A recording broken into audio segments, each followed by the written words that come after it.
Esther, before she took her walk yesterday, she was doing her segment intending. And she always writes things that include feelings. And so she wrote, I love the feeling of this sweet California air on my face, in my mouth, and in my lungs. I love smelling and feeling and eating this air. And then she said, I love meeting and knowing all these little critters who live on this loop, who often don't show themselves to me, but I know they're there. I love the butterflies and the birds and the critters and the bunnies and the cats and the dogs and the babies in the strollers. In other words, she was activating and salivating over her co-creators that she knew were going to be out here on this loop with her this day.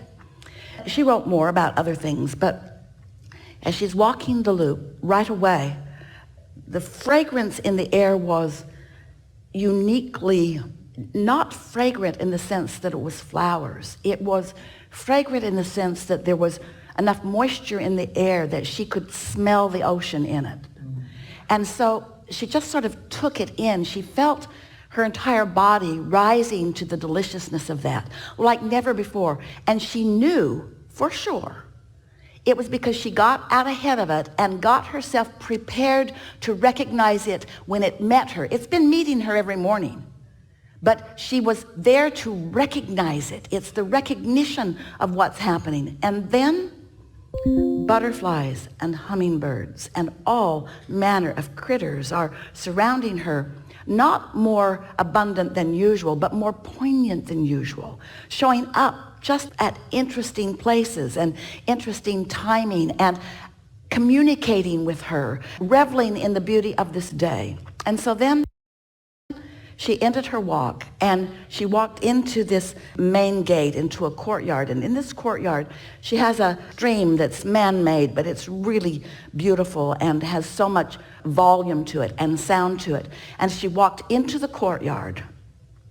An owl was drinking from the water in the daytime.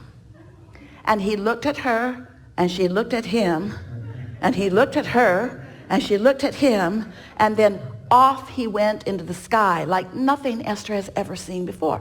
Now she knows, she's known that owl was there for years. She can hear him at night. She hears him. She's not ever seen him before until she took an opportunity to get out ahead of it with her writing and to isolate within herself the feeling of these creatures who are sharing the loop with her, who are vibrational matches in their love of this succulent, delicious physical life experience that she is living. She activated within herself the way this owl feels about life, and he had to come to greet her. You see what we're talking about? The law of attraction had to put them together. This was not a fluke. This was not what humans want to call just a chance meeting. This was an absolute attraction based upon, now, did Esther say, as she wrote, today I will meet an owl and I will be happy?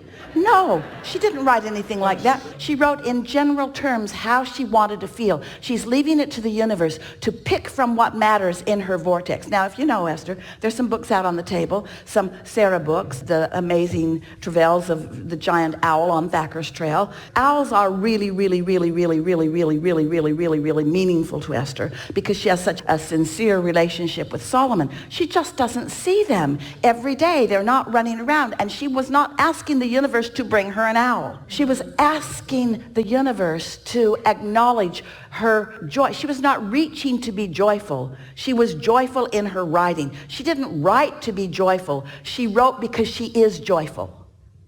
Can you feel the difference? This segment intending is about how I feel now. I feel loved. I feel blessed. I feel sure. I feel eager. I feel happy. I feel whole. I feel vibrant and alive. Can you feel what that's doing? It's activating her vibrational point of attraction. And then as she takes that feeling person, that person who feels like this, and she moves around her lovely loop, then anything that is a vibrational match to how she feels must show itself to her. It's co-creation at its best, you see. You have to accept that it's a beautiful world that you live in, and you have to calibrate yourself to the beauty of the world. You have to accept that you are a blessed being, and you have to calibrate yourself to that blessed being that you are. You have to accept that you're intelligent and wise and adored and whole, and practice the vibration of that until everything that comes back to you reflects that to you, you see.